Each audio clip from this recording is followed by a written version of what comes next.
Bismillahirrahmanirrahim. Today we have to start the important topic that is phenol. Chapter number 18 में तीन portion है. पहला alcohol है, दूसरा फिनोल है, तीसरा एथर है. हमने अल्कोहल के बारे में डिस्कस कर लिया कि अल्कोहल का इंट्रोडक्शन क्या है, नॉमेनक्लेचर क्या है, फिजिकल प्रॉपर्टीज क्या है, स्ट्रक्चर क्या है, फिर chemical properties and there chemical reaction and acidity के बारे में भी पढ़ा. अभी हम पढ़ते हैं फिनोल के बारे में. याद रहे फिनोल और अल्कोहल में मेन डिफरेंस ये है कि अल्कोहल में आर अटैच होता है, अल्काइल ग्रुप होता है, एलिफैटिक होता है. And when hydroxyl group is directly attached to benzene ring, तो जब बेंजीन रिंग के साथ अटैच हो जाएगा तो ऐसे कंपाउंड को बोला जाता है फिनोल. अब फिनोल मुख्तलिफ टाइप्स के होते हैं. ये एक हाइड्रोक्सिल होगा तो मोनोहाइड्रिक फिनोल कहलाएगा, जिस तरह मोनोहाइड्रिक अल्कोहल पढ़ा था हमने. इसी तरह अगर दो हाइड्रोक्सिल होंगे तो डाइहाइड्रिक फिनोल हो जाएगा, और दो से ज्यादा हाइड्रोक्सिल हो जाएंगे तो पॉलीहाइड्रिक फिनोल हो जाएगा. तो याद रहे, सो दिस फिनोल में भी मोनोहाइड्रिक, डाइहाइड्रिक, पॉलीहाइड्रिक. नॉमेनक्लेचर की तरफ आती हैं. नॉमेनक्लेचर तो हमने ऑलरेडी बेंजीन का डिजिट में पढ़ा हुआ है, वही नॉमेनक्लेचर इसका भी है. ठीक है, फर्क क्या है कि हम यहाँ पे इसको हाइड्रोक्सिल को प्रेफर कर देते हैं, वो हम ऑलरेडी डिस्कस कर चुके हैं. देख लेते हैं, जब बेंजीन के साथ कोई अटैच होगा तो उसको फिनोल कहेंगे. लेकिन अगर उसकी जगह पे उसमें अगर आ जाता है क्लोरीन, तो इसके वाला हाइड्रोकार्बन कार्बन नंबर 1 नंबरिंग करेंगे क्लॉकवाइज. तो क्लॉकवाइज नंबरिंग करेंगे तो क्या होगा 1 2 3 4 5 6. जब बेंजीन के साथ दो ग्रुप्स अटैच होते हैं तो हम उसमें आर्थो मेटा पैरा इस्तेमाल करते हैं. डाइसब्स्टिट्यूटेड बेंजीन के लिए हम तीन आइसोमर्स इस्तेमाल करते हैं. आर्थो हो सकता है, मेटा और पैरा हो सकता है. 1-2 पोजीशन आर्थो है, 1-3 पोजीशन मेटा है, 1-4 पोजीशन पैरा है. तो इसको नाम दिया जा सकता है आर्थो क्लोरोफिनोल या 2 क्लोरोफिनोल. तो नाम क्या देंगे, इसका नाम देंगे आर्थो क्लोरोफिनोल, या बोला जाएगा 2 क्लोरोफिनोल. इसका क्या नाम है, आर्थो ब्रोमोफिनोल.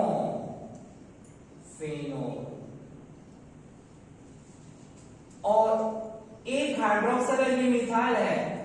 अगर प्रायोरिटी ऑर्डर में देखें तो हाइड्रोक्सिल को हम प्रायर करते हैं और मिथाइल को हम प्रायर नहीं करते, तो इसको एज अ ब्रांच लेंगे और इसको एज अ पैरेंट चेन लेंगे. तो इसका नाम क्या होगा, इसका नाम होगा मेटामिथाइल फिनोल. इसको बोला जाता है मेटा में मौजूद है मिथाइल फिनोल, मेटामिथाइल फिनोल कहलाता है. अगर एक से ज्यादा, दो से ज्यादा ब्रांचेस आ जाए तो फिर आर्थो मेटा पैरा इस्तेमाल नहीं करते, हम उसमें पे नंबरिंग कर देते हैं. यह है कार्बन नंबर 1. नंबरिंग हम एंटी क्लॉकवाइज करेंगे क्योंकि एंटी क्लॉकवाइज में ब्रांच करीब पड़ रही है. तो कार्बन 1 2 3 4 5 6. 4 पे है ब्रोमो, 2 पे है आयोडो फिनोल. तो इसका नाम होगा क्या, 4 ब्रोमो 2 आयोडो फिनोल हो जाएगा. इसका नाम मैं ऊपर लिख देता हूं, 4 पे है ब्रोमो, 2 पे है आयोडो और रह गया फिनोल. तो ये होगा आयोडाइड इसका. हमने ये भी डिस्कस किया है ऑलरेडी कि जब बेंजीन के ऊपर दो हाइड्रोक्सिल अटैच हो जाएं तो उसकी 3 पोजीशंस हो सकती हैं. ये आर्थो हो सकता है, मेटा हो सकता है, पैरा हो सकता है. जब आर्थो पे दो हाइड्रोक्सिल हो तो उसको कैटेकोल बोलते हैं, कैटेकोल. इसको बोलते हैं रिसोर्सिनोल, और इसको बोला जाता है हाइड्रोक्विनोल. ऑलरेडी डिस्कस कर चुके. अल्पेक नेम क्या है, एक को बोल देते हैं हाइड्रोक्सी और दूसरे को बोल देते हैं phenol. Ortho hydroxy phenol, Meta hydroxy phenol and para hydroxy phenol. ठीक है, अच्छा ये है क्विनोल, हाइड्रोक्विनोल. अच्छा इसका नाम क्या है, आर्थो हाइड्रोक्सी फिनोल. ये क्या है, मेटा हाइड्रोक्सी फिनोल, और इसका नाम क्या है, पैरा हाइड्रोक्सी फिनोल। तो ये होते इसके नाम। इसके अलावा हमने इनके नाम भी पढ़े हैं ऑलरेडी कि जब फिनोल के साथ कार्बोक्सिल ग्रुप अटैच हो जाता है तो उसको सैलिसाइलिक एसिड कहते हैं, और जब फिनोल के साथ फॉर्माइल ग्रुप अटैच हो जाए तो इसे हम सैलिसाइलल्डिहाइड कहते हैं, और अगर कीटोनिक ग्रुप अटैच हो जाता है, एसाइल ग्रुप अटैच हो जाता है तो इसको हम पैरा हाइड्रोक्सी, इसको एसीटोफिनोल कहते हैं। ठीक है ना, ये है हाइड्रोक्सिल, ये है कार्बोक्सिल, जब दोनों अटैच हो जाए तो इसे बोला जाता है सैलिसाइलिक एसिड। अब अगर अल्यूपैक नेम दिया जाए तो कार्बोक्सिल को हम प्रेयर करते हैं, पैरेंट चेन क्या होगा, बेंजोइक एसिड। तो जब बेंजोइक एसिड पैरेंट चेन है तो इसका नाम क्या होगा, आर्थो पे है हाइड्रोक्सी बेंजोइक एसिड में, आर्थो हाइड्रोक्सी बेंजोइक एसिड। अच्छा, इसका नाम क्या है, इसको बोला जाता है सैलिसाइलल्डिहाइड, ऑलरेडी डिस्कस्ड है सैलिसाइलल्डिहाइड। सैलिसाइलल्डिहाइड का अल्यूपैक नेम क्या होगा, आर्थो हाइड्रोक्सी बेंजल्डिहाइड, इसको बोलते हैं आर्थो हाइड्रोक्सी बेंजल्डिहाइड। अब इसके साथ देखें, अगर हाइड्रोक्सिल होगा तो फिनोल कहेंगे, और अगर एसाइल ग्रुप अटैच होगा तो एसीटोफिनोल कहेंगे। तो याद रहे, हम एसाइल ग्रुप को हाइड्रोक्सिल पे प्रेफर करते हैं। ठीक है, तो इसका अल्यूपैक नेम क्या होगा, ये हो जाएगा पैरेंट चेन, इस पैरेंट चेन का नाम है एसीटोफिनोल। कहां पर है, हाइड्रोक्सिल का पैरा, तो इसका नाम होगा पैरा हाइड्रोक्सी एसीटोफिनोल, पैरा हाइड्रोक्सी एसीटोफिनोल। इसी तरह हम हर एक ऑर्गेनिक कंपाउंड का, हर एक फिनोल के डेरिवेटिव का नाम लिख सकते हैं। रूल्स हमने डिटेल में पढ़े हुए हैं बेंजीन के नोमेनक्लेचर में। ठीक है, अब आते हैं स्ट्रक्चर ऑफ फिनोल की तरफ। याद रहे, पहले से हम पढ़ते हैं जिस कंपाउंड का स्ट्रक्चर देखना है, जिस कंपाउंड की ज्योमेट्री देखनी है, तो हमें हाइब्रिडाइजेशन देखनी है। Now we have phenol, phenol में तो बेंजीन है, बेंजीन का तो हमें पता है, every carbon in benzene is sp2 hybridized। लेकिन अब बात आती है ऑक्सीजन की, फिनोल में जो ऑक्सीजन है इसके पास है दो लोन पेयर, इसके साथ है दो एटम अटैच, तो ये हो जाता है sp3। It means that oxygen in phenol is sp3 hybridized। याद रहे, ऑक्सीजन की ज्योमेट्री टेट्राहेड्रल है, लेकिन इसका स्ट्रक्चर या शेप क्या है, एंगुलर आ जाता है। ठीक है, तो याद रहे, lone pair lone pair lone pair bond pair repulsion की वजह से एंगल 109.5 से थोड़ा कम हो जाता है। हमने पढ़ा था वाटर में एंगल 104.5, मिथानॉल में एंगल 108.9। क्यों एंगल ज्यादा हो गया, क्योंकि अल्काइल ग्रुप को रिपेल करना थोड़ा मुश्किल हो गया। अब यहाँ पर तो बेंजीन है, बेंजीन को रिपेल करना और मुश्किल हो गया, तो इसका एंगल 109 डिग्री होता है। तो याद रहे कि अगर आपसे पूछा जाए फिनोल में एंगल क्यों ज्यादा होता है, तो आपने कहना है we have a bulky group, और लोन पेयर बल्की ग्रुप को ज्यादा रिपेल नहीं कर सकता। ठीक है, एंगल हो गया 109 डिग्री। इसके अलावा कार्बन ऑक्सीजन की जो बॉन्ड लेंथ है वो अल्कोहल की बॉन्ड लेंथ से कम है। क्यों कम है, आपको पता होगा, अल्कोहल में कार्बन है sp3, अल्कोहल में जो कार्बन है, अल्कोहल में जो कार्बन ऑक्सीजन है, तो कार्बन sp3 ऑक्सीजन sp3। यहां पर क्या है, ये है sp2 sp3। तो अल्कोहल में S कैरेक्टर कम है, फिनोल में S कैरेक्टर ज्यादा हो जाता है, और जब S कैरेक्टर ज्यादा होगा बॉन्ड लेंथ कम हो जाती है। तो अगर आपसे पूछा जाए carbon oxygen bond length alcohol में ज्यादा है या फिनोल में ज्यादा है, तो अल्कोहल में ज्यादा है, फिनोल में कम हो जाती है। अल्कोहल में कितनी है 142 पिकोमीटर, लेकिन फिनोल में कितनी है 136 पिकोमीटर, कम हो गई। क्यों कम हो गई? क्योंकि S कैरेक्टर ज्यादा हो गया। तो कार्बन ऑक्सीजन जो बॉन्ड लेंथ है 1.36 एंगस्ट्रॉम है या 136 पिकोमीटर है, और ऑक्सीजन हाइड्रोजन की जो बॉन्ड लेंथ है वो सेम है। याद रहे, अगर पूछा जाए अल्कोहल में oxygen hydrogen bond length, water में oxygen bond length, oxygen hydrogen, और फिनोल में ऑक्सीजन हाइड्रोजन बॉन्ड लेंथ, किसकी बॉन्ड लेंथ ज्यादा है? तो सबकी बॉन्ड लेंथ सेम है। OH की बॉन्ड लेंथ अल्कोहल में, फिनोल में, वाटर में बराबर है। क्लियर? समझ आ रही? अच्छा, तो 0.96 angstrom, this is the bond length of oxygen and hydrogen, of alcohol, of water end of phenol. ठीक है, अब फिनोल में लोन पेयर की वजह से हो जाती है क्या? रेजोनेंस होती है। हम ऑलरेडी पढ़ चुके हैं, इफेक्ट ऑफ सब्स्टिट्यूएंट वाले टॉपिक में पढ़ चुके हैं। ठीक है, तो वहां पे हमने डिटेल में पढ़ा हुआ है कि फिनोल में रेजोनेंस होती है। ठीक है, अच्छा, अब आते हैं फिजिकल प्रॉपर्टीज की तरफ। Physical properties of phenol. Physical property में कलर देखते हैं, ऑर्डर देखते हैं, सॉल्युबिलिटी देखते हैं, मेल्टिंग पॉइंट, बॉइलिंग पॉइंट देखते हैं। तो देख लेते हैं, फिनोल कलरलेस लिक्विड होता है, लेकिन इसका जो मेल्टिंग पॉइंट है वो बिल्कुल रूम टेम्परेचर के करीब करीब होता है। इसी वजह से थोड़ा सा टेम्परेचर कम हो जाए, थोड़ा सा टेम्परेचर कम हो जाए तो फिर वो किसमें सॉलिड स्टेट में चला जाता है। अब देखिए यहाँ पे हमारे पास मेल्टिंग पॉइंट कितना है? Melting point is 41 degree centigrade.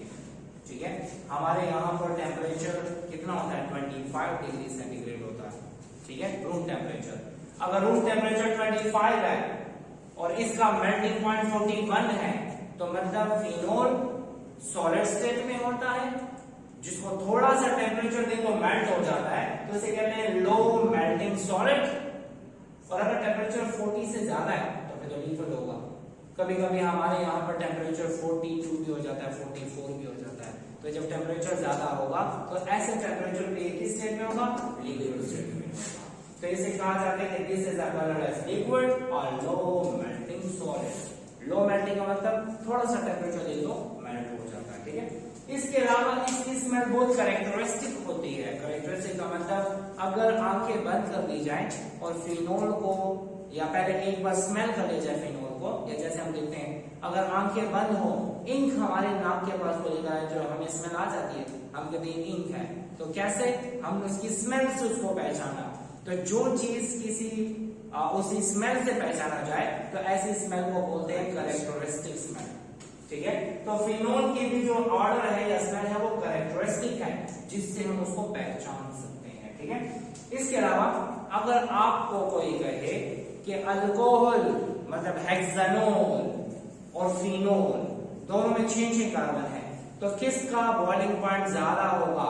तो आपने कहना है फिनोल का ज्यादा होगा, क्योंकि फिनोल का जो हाइड्रोजन बॉन्ड बनता है वो स्ट्रॉन्गर होता है। अगर आपसे पूछा जाए किसका हाइड्रोजन बॉन्ड स्ट्रॉन्गर है, फिनोल का या अल्कोहल का, तो फिनोल का हाइड्रोजन बॉन्ड स्ट्रॉन्गर होता है। वजह क्या है? वजह ये है कि अल्कोहल में ROH है और ये है फिनोल में benzene ring. Benzene ring electron को खींचता है, तो जब इलेक्ट्रॉन को खींचता है तो ऑक्सीजन इससे इलेक्ट्रॉन लेगा, तो हाइड्रोजन पे पॉजिटिव चार्ज बहुत ज्यादा हो जाता है। If hydrogen is more positive so hydrogen bond will be stronger. लेकिन अल्कोहल में इलेक्ट्रॉन देता है, तो जब R इलेक्ट्रॉन देगा, कौन सा फिनोमिना है? Hyper conjugation. अल्काइल ग्रुप में कोई भी लोन पेयर नहीं है, लेकिन फिर भी इलेक्ट्रॉन डोनेट करता है। कौन से प्रोसेस से? हाइपर कंजुगेशन से। जब ये इलेक्ट्रॉन देगा तो हाइड्रोजन का पॉजिटिव चार्ज कम होगा। If hydrogen is less positive तो weak hydrogen bond, if hydrogen is more positive तो स्ट्रॉन्ग हाइड्रोजन बॉन्ड। तो अगर आपसे कोई कहे फिनोल का बॉइलिंग पॉइंट करस्पॉन्डिंग अल्कोहल से क्यों ज्यादा होता है, तो आपने कहना स्ट्रॉन्ग हाइड्रोजन बॉन्ड है। ठीक है, तो देखें slightly greater than the alcohol due to strong hydrogen bond. और इस स्ट्रॉन्ग हाइड्रोजन बॉन्ड की वजह से अगर हमें कोई कहे अल्कोहल को डिसॉल्व करें और फिनोल को डिसॉल्व करें, हेक्सानोल बहुत ही कम सॉल्युबल है, ठीक है, लेकिन फिनोल उससे थोड़ा ज्यादा सॉल्युबल है। तो अगर आपसे कोई कहे why phenol is more soluble than hexanol, तो आप कहेंगे due to strong hydrogen bond. Melting point 41 degree centigrade और बॉइलिंग पॉइंट है 182 डिग्री सेंटीग्रेड, जो कि बेंजीन का कितना था 6 डिग्री सेंटीग्रेड मेल्टिंग पॉइंट था और 80 डिग्री सेंटीग्रेड बॉइलिंग पॉइंट था। तो 6 मेल्टिंग पॉइंट बेंजीन का कम है, ठीक है, और इसका ज्यादा है। इसका क्यों ज्यादा हो गया, फिनोल में तो हाइड्रोजन बॉन्ड है, बेंजीन में London dispersion force. So this is all about the physical properties of phenol. अब आते हैं एसिडिटी। एसिडिटी ऑफ फिनोल, याद रहे जिस तरह अल्कोहल हाइड्रोजन दे सकता है इसी तरह फिनोल भी हाइड्रोजन दे सकता है। तो जब हाइड्रोजन देने वाला होगा तो क्या होगा, that will be acidic in nature. अगर आपको कहा जाए फिनोल ज्यादा एसिडिक है या अल्कोहल, तो phenol is more acidic. Why it is more acidic, again वही बात मैंने आपको बताया था कि जो चीज हाइड्रोजन दे देती है और हाइड्रोजन देने के बाद जो आयन बन जाता है, अगर वो आयन स्टेबल है so the compound will be more acidic. अगर जो आयन बनता है वो अनस्टेबल है so the compound will be less acidic. जैसे मैंने कहा अल्कोहल और थायोल में ज्यादा एसिडिक कौन, थायोल, क्योंकि थायोल का जो अल्काइल सल्फाइड बनता है तो alkyl sulphide is more stable, alkoxide is less stable. ठीक है, अब यहां पर आते हैं, फिनोल हाइड्रोजन देता है तो ये बनता है, इसको बोलते हैं फिनॉक्साइड, ये है फिनॉक्साइड आयन।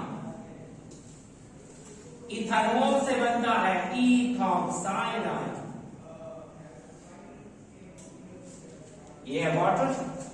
हम किसी भी एसिड की एसिडिटी देखते हैं तो Ka या pKa वैल्यू देखते हैं। तो अगर देख लें फिनोल की pKa वैल्यू 10 है, अल्कोहल की 16 to 18 है और वाटर की 15.7 है। अगर हम देखें तो सबसे कम वैल्यू फिनोल की है, जिसकी pKa वैल्यू कम हो that will be more acidic and vice versa. जिसकी Ka वैल्यू ज्यादा हो that will be more acidic and vice versa. Ka ज्यादा हो तो pKa वैल्यू कम होती है तो वो होगा स्ट्रॉन्गर एसिड। ठीक है, अब देख लेते हैं वाटर से और अल्कोहल से ज्यादा एसिडिक कौन है, फिनोल। तो याद रहे कि phenol is more acidic then water and alcohol, which is clear from the which value, pKa value। ठीक है, अब हमें देखना है why phenol is more acidic than alcohol। तो वजह क्या है, अल्कोहल से बनता है अल्कोक्साइड और फिनोल से बनता है फिनॉक्साइड। तो क्या होगा, जो ऑक्सीजन पे नेगेटिव है ना वो ज्यादा हो जाएगा, क्योंकि उसके साथ अल्काइल अटैच है, इलेक्ट्रॉन देने वाला। जब इलेक्ट्रॉन देने वाला ग्रुप अटैच होगा ऑक्सीजन पे नेगेटिव चार्ज ज्यादा होगा, और जब ऑक्सीजन पे नेगेटिव चार्ज ज्यादा होगा तो हाइड्रोजन वापस अटैच हो जाएगा, और जब हाइड्रोजन वापस अटैच हो जाएगा तो वो हो जाएगा लेस एसिडिक। लेकिन जैसे ही फिनोल से फिनॉक्साइड आयन बनता है तो फिनॉक्साइड आयन के साथ बेंजीन है, वो इलेक्ट्रॉन ऑक्सीजन से ले लेता है। जब ऑक्सीजन से इलेक्ट्रॉन ले लेगा so electron will be not available. If oxygen electron is not available so hydrogen cannot attach to that oxygen। ठीक है, तो जितना ज्यादा हाइड्रोजन आयन मीडियम में होंगे उतना ज्यादा एसिडिक होगा, जितने हाइड्रोजन आयन अटैच्ड होंगे तो एसिडिटी कम हो जाती है। ठीक है, why phenol is more acidic, because phenoxide ion is stabilized due to resonance। सही, अच्छा रेजोनेंस कैसे हम पढ़ चुके हैं, ये इलेक्ट्रॉन यहाँ पे डबल बॉन्ड बनाएगा, इस कार्बन के हो जाएंगे 5 बॉन्ड, ये बॉन्ड यहाँ चला जाएगा, तो ऑक्सीजन और कार्बन के दरमियान डबल बॉन्ड और इस कार्बन पे आया नेगेटिव चार्ज। कौन सा चार्ज? नेगेटिव। अब ये नेगेटिव चार्ज यहाँ पे आके बॉन्ड बनाएगा तो इस कार्बन के हो जाएंगे 5 बॉन्ड्स, ये बॉन्ड चला जाएगा यहाँ पे, तो पैरा पोजीशन पे नेगेटिव और ये आ जाएगा बॉन्ड। रेजोनेंस हमने ऑलरेडी डिस्कस किया है, ठीक है। ये वाला इलेक्ट्रॉन यहाँ पे एक बॉन्ड बना देगा और ये इलेक्ट्रॉन यहाँ पे आ जाएंगे, तो क्या बनेगा? पाई बॉन्ड इलेक्ट्रॉन यहाँ पर, और ये बॉन्ड इलेक्ट्रॉन जाएगा यहाँ पर, ये वापस ऊपर चला जाएगा। तो इस रेजोनेंस की वजह से फिनॉक्साइड अनस्टेबल हो जाता है, और जब फिनॉक्साइड अनस्टेबल हो जाता है तो उसके ऊपर दोबारा हाइड्रोजन अटैच नहीं हो सकता। इस वजह से phenol is more acidic. Why phenol is more acidic? Due to resonance. Phenoxide is stabilized due to resonance. अब हमने ये भी पढ़ा था कि अल्कोहल सोडियम हाइड्रोक्साइड के साथ और पोटेशियम हाइड्रोक्साइड के साथ रिएक्शन नहीं करता, लेकिन फेनोल रिएक्ट करता है। तो लेकिन क्यों करता है? Because this is more acidic. तो क्या होगा? When phenol is treated with sodium hydroxide, hydrogen जाएगा OH के साथ तो बनाएगा H2O, और ये सोडियम पॉजिटिव ऑक्सीजन नेगेटिव के साथ अटैच होके बना देगा sodium phenoxide. Sodium phenoxide salt बना दिया। This can also show it's acidic behaviour when treated with sodium metal. तो क्या होगा? ये हाइड्रोजन आयन दे देगा, हाइड्रोजन आयन सोडियम से इलेक्ट्रॉन ले लेगा। जब ये हाइड्रोजन इलेक्ट्रॉन ले लेगा तो हाइड्रोजन हो जाएगा न्यूट्रल एटम। वो न्यूट्रल एटम को मैंने लिखा हाफ H2। कैसे लिखा? हाफ H2 लिख दिया, ठीक है। हाफ H2 का मतलब 1 हाइड्रोजन, ठीक है। अब इस ऑक्सीजन पे आएगा नेगेटिव चार्ज और सोडियम पे आएगा positive charge. Positively charge sodium ion attach to the negatively charge oxygen, so it produces sodium peroxide. तो ये हुआ एसिडिटी ऑफ फिनोल।